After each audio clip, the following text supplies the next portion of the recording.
最近各地流感高发，流感病毒感染已经成为了上呼吸道感染的第一位。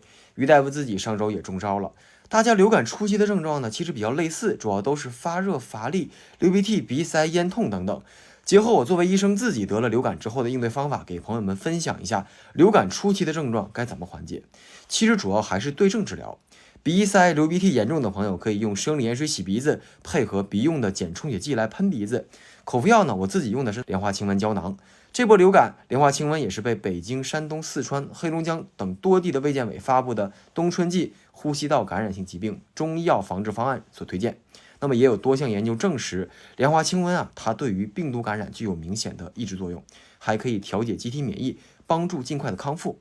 朋友们要注意，我们在流感感染后48小时之内服用，效果最好，可以缩短病程，降低发生重症和传染给其他人的风险。此外，如果是体温已经超过38度5了，咱们口服的退热药该用也是要用的，不能硬扛。更严重的情况下，还是需要就医的。